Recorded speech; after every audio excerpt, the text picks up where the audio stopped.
Welcome to kitchen arcade. இன்றைக்கி நம்ம பார்க்க போகிற ரெசிபி குழந்தைங்களுக்கு மட்டும் இல்லாமல் பெரியவங்களுக்கும் ரொம்ப பிடிச்ச ஒரு ரெசிபி. மசாலா குல்ஃபி இட்லி ரெசிபி தான் இன்றைக்கி பார்க்க போகிறோம்.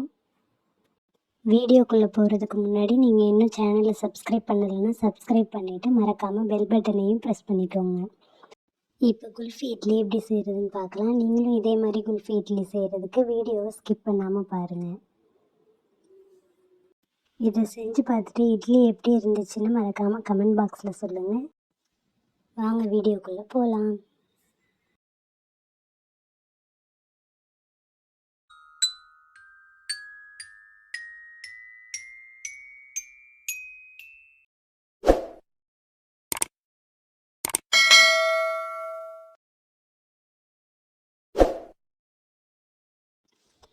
இதுக்கு ஒரு பேனில் 1 ஸ்பூன் அளவு நெய் சேர்த்துக்கிறேன்.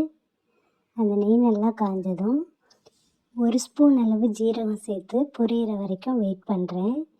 ஜீரகம் நல்லா பொரிஞ்ச பிறகு இதில் 1 ஸ்பூன்லேருந்து 1.5 ஸ்பூன் அளவு மிளகு உங்களுக்கு தேவையானபடி சேர்த்துக்கலாம். அதையும் சேர்த்து பொரியட்டும். இது கூட பொடியை நறுக்கின இஞ்சி 1 ஸ்பூன் சேர்த்து எல்லாத்தையும் சேர்த்து நல்லா வதக்கிக்கிறேன். இஞ்சியோட பச்சை வாசனை போகிற வரைக்கும் வதக்கிக்கணும். இஞ்சியோட பச்சை வாசனை போன பிறகு இதில் 1 ஸ்பூன் அளவுக்கு எண்ணெய் சேர்த்துக்கிறேன். இதில் நான் முந்திரி பருப்பு சேர்த்துக்கிறேன். ஏற்கனவே ஒரு 10 முந்திரி பருப்பை சின்னதாக உடச்சி வச்சுருக்கேன். இதையும் சேர்த்துக்கிறேன். இது கூட ஒரு 1/2 ஸ்பூன் அளவு பெருங்காயம், ஒரு 1/2 ஸ்பூன் அளவு மஞ்சள் தூள் சேர்த்து நல்லா வதக்கிக்கிறேன். இந்த மஞ்சள் பெருங்காயம்லாம் கருகிராமல் அடுப்பை சிம்மில் வச்சுக்கணும். இதுக்கப்புறம் அதில் 1 கொத்தளவு கருவேப்பிலை சேர்த்து அதையும் நல்லா வதக்கிக்கிறேன். இதெல்லாம் வதக்கின பிறகு ஏற்கனவே எடுத்து வச்சுருக்க இட்லி மாவில் இந்த வதக்கின மசாலா பொருட்கள்லாம் கலந்து நல்லா மிக்ஸ் பண்ணிக்கிறேன். இதெல்லாம் சேர்க்கும்போது இந்த இட்லிக்கு நல்ல ஒரு கலர் கிடைக்கும், நல்ல வாசனையாகவும் இருக்கும். நான் இன்றைக்கி டம்ளரில் தான் இட்லி செய்ய போகிறேன். அதனால் ஒரே மாதிரி ஒரு 3 டம்ளர் எடுத்துக்கிறேன். அதில் கொஞ்சமாக எண்ணெய் விட்டு டம்ளர் ஃபுல்லாக தடவி வைக்கிறேன் எண்ணெயை. நீங்கள் வழக்கமாக இட்லி துணி போட்டு தான் ஊற்றுவீங்க, இதில் எடுக்க வராது, சரியாக வராது அப்படின்னா நீங்கள் இதில் வாழை இலை கட் பண்ணி போட்டுக்கலாம். அடியில் ரவுண்டாக ஒரு வாழை இலையும் சுற்றி உள்ளே ரோல் பண்ணி ஒரு வாழை இலையும் வச்சுக்கலாம். அது நல்ல வாசனையாகவும் இருக்கும். நான் இன்றைக்கி சும்மா தான் ஊற்றுறேன். டம்ளர் ஃபுல்லாக ஊற்றக்கூடாது, 3/4 அளவு ஊற்றினா போதும். ஊற்றிட்டு இதில் நம்ம ஐஸ்கிரீம் குச்சி இருக்கும்ல, அதை சென்டராக சொருகி வச்சுக்கிறேன். எல்லாத்துலேயும் இந்த மாதிரி வச்ச பிறகு நார்மலாக நம்ம எப்படி இட்லி ஊற்றுவோமோ அதே மாதிரி இட்லி பாத்திரத்தில் தண்ணி வச்சு தண்ணியை நல்லா ஃபஸ்ட்டு கொதிக்க விட்டுக்கணும்.